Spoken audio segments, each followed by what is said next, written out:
Millions want to keep up with Kim Kardashian West.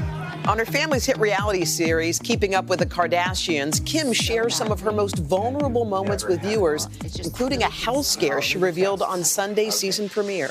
Your antibodies are positive for lupus. I have inflammatory arthritis. But sometimes you can get false positive lupus screens. That's the scariest part, is we just don't know. I'll know on Friday. Kim's life, it seems, is an open book. I am studying contracts today. Lately, it's been a law book as she studies to be an attorney. The best way to change the system is to really know the system. She and husband Kanye West are the parents of 4 children. She's also a busy businesswoman focusing on beauty and fragrances.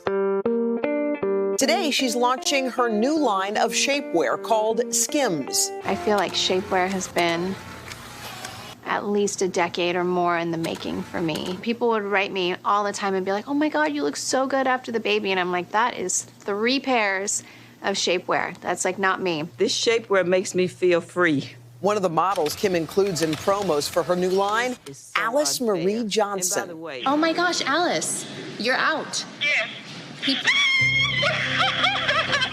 The woman who Kim helped get out of prison last year. I love this woman. love this lady. Since Alice's release, Kim has continued to fight for people behind bars. It really is overwhelming how much people write. They say the average time to get someone clemency is 7 to 10 years. I'm super proud of you, Kim. Criminal justice, business, entertainment, and family. So what's next for Kim Kardashian West? Well, we're going to find out this morning. Hey, Kim. Good morning. Good morning. I know launch day must feel like having a baby. This one's been percolating for 10 years. It is. I'm so nervous and so excited. It's here. We want to get to it in a minute. I do want to ask, because we saw the episode on Sunday and you had those tests, and did you find out what happened? I did find out. We're going to talk about it on, next Sunday, but I was able to find an amazing doctor, Dr. Wallace, and we figured out what the problem is, and I unfortunately had to get put on medication to stop the symptoms. I tried everything natural for the longest time, and we chose the best route for me. So luckily right now everything's under control. You're feeling good. But autoimmune issues are really scary, and when something happens, you definitely... When you get a diagnosis, I didn't realize I would be one of those people, but before I knew what it was, when it's really up in the air, you get in your head and you think of every worst possibility of what's going to happen and how you're going to live your life. And you really do get into this like little depression for a minute. I got myself out of it, but it was really scary to have to go through that. We want to talk about how you live your life. I just want to say, you walked in this studio and you had to get mic'd and people had to be, taking care of you. And I watched how kind you were to each person. You said, oh, that's okay. Oh, I'll take it. Don't worry. Am I in the way? Like you're not. I think there are people who may perceive you in a different way. They don't know everything about you. What you try to put out, I guess your authentic self. Just tell us a little bit about that. Well, I mean, I was a stylist once. Yeah. I was, running around. And so everyone's job is so important, no matter what it is, what you do. I respect everybody. So thank you for, that's just, I guess, what I feel like is normal. But I think it's important, to just be yourself no matter what. And I didn't always feel that way. I always felt like at the beginning of my career, they want you to be this person and you have to be this, and always tried to please everyone else. And at the end of the day, if you're just kind to everyone and yourself, that's what I try to teach my kids. Like, no matter where you are, everybody is the same. Treat everybody the same and be kind to everybody. Yeah. Well, you have a camera on you so much. I mean, do you ever daydream about like what it would be like if you were just you and anonymous and walking through life and nobody knew you and you didn't have all that scrutiny? I know it's brought you many wonderful, beautiful things, but privacy can be beautiful too. Totally. And I've learned how to take my privacy, and I've learned how to do things private and where to eat. And, before I was going to every hot spot and every place where you could possibly be seen. And so I definitely know the balance of privacy and how to take that for myself, for my own, mental well-being, and the family does too. We live in an area where we can walk the kids and go out, and we really do respect our privacy and each other's boundaries. So it's a good balance of figuring that out. Yeah, I like the lessons that you try to teach your kids because your kids go to school. And I would imagine, and I don't know, but people would come up to your kids and say, oh, wait, aren't you? Like, how do you let your kids kind of have a normal upbringing in life, given that they have such kind of famous parents? Well, I think especially having a lot of cousins. Yeah.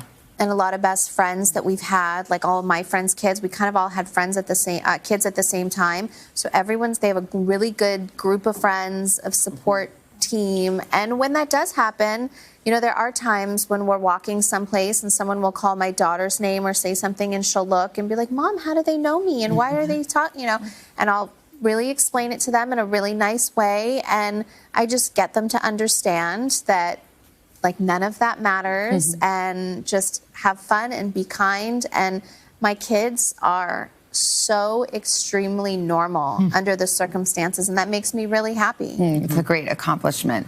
Meanwhile, you're studying to be a lawyer, which is just incredible because you have enough going on as it is with 4 kids, and we'll talk about your product lunch in a moment. But what do you like about it? Because to really be so committed, you know, everyone's going out and you're staying to study home for a contracts quiz. Yeah, last night, there was a big party last night. We're here in New York, it's Fashion Week, and I have a test coming up. So I have to stay in and I have to study. And if I'm up, you know, for work, that's what I got to do. But are you surprised how much you love it? I love it. And what's really surprising to me is I took a test a week ago, and my attorneys who are overseeing everything, they said, if I wasn't sitting here watching you take this test, I would have totally thought you cheated. Wow. They're like, you don't even need to. I don't know if I'm really good under pressure, and I logically really think about how I would handle something and how the law is, and I love it. I love being a part of, you know, the Cut 50 family who has taken on this apprenticeship, how you can do it in California and study the law this way. I love it. I mean, I'm so passionate about it, and it's what I do. Your passions all the time seem to overlap. Alice Marie Johnson, who I had the privilege of meeting that day that she got out, thanks to you. Yes. She also appeared in an ad for your new shapewear, and I was like, wow, all the worlds collide. Tell us about this shapewear. Yeah, well, I was really excited to have all of the people that I love and respect, and I have everyone from my mom friends to my best friend growing up, Allison, to Alice, every sister of mine. So that was really exciting to me, just to start a brand that I feel like is a necessity. I mean, I wear it everywhere I go. I wear shapewear, and I always have for over a decade. I've always worn shapewear. And I feel like sometimes it's not the coolest thing to talk about, and it's not really modernized, but I wanted people and women to feel confident and comfortable. And I used to take shapewear and cut it up and make my own styles of it and sew it back up. And so this is all of the practice that I've had as a stylist, as just a mom needing that extra help, or just to feel comfortable as a lining. Like sometimes my pants are just so itchy and uncomfortable, but I love them and I want to wear them, and I need that extra layer of protection.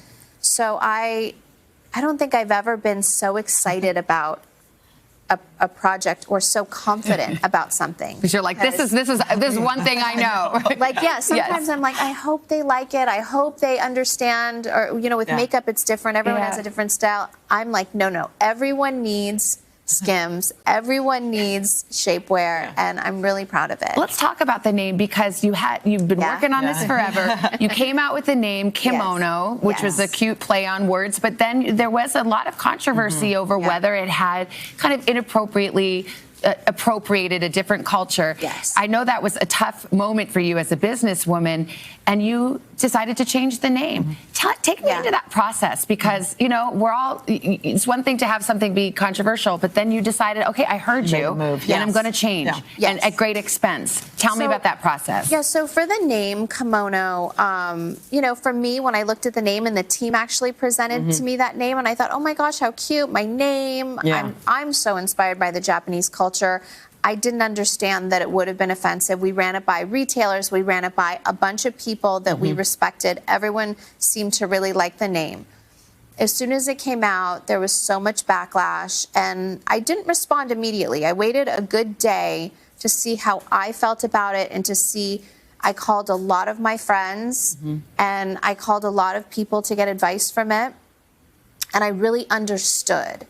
I understood what people were saying, and I would never want to intentionally disrespect a culture. I would never intentionally want to also hurt my brand and have that association.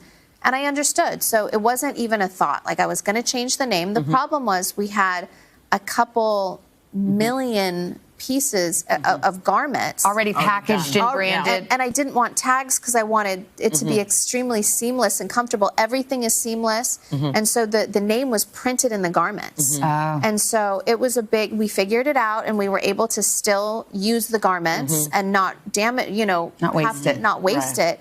But that was a really big deal to me, and I had to weigh everything out. And so I announced that I was going to change the name. It took a while to come up with a new name.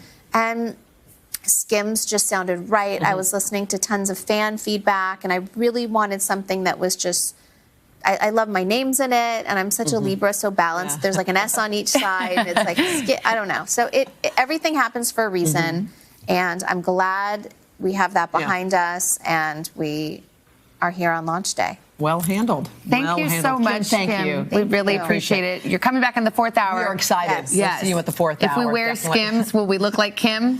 We'll have to find out. It's exactly. It's not a miracle worker. Catch Kim on Sunday nights, Keeping Up with the Kardashians at 9 to 8 Central on our sister network. Thank you so much.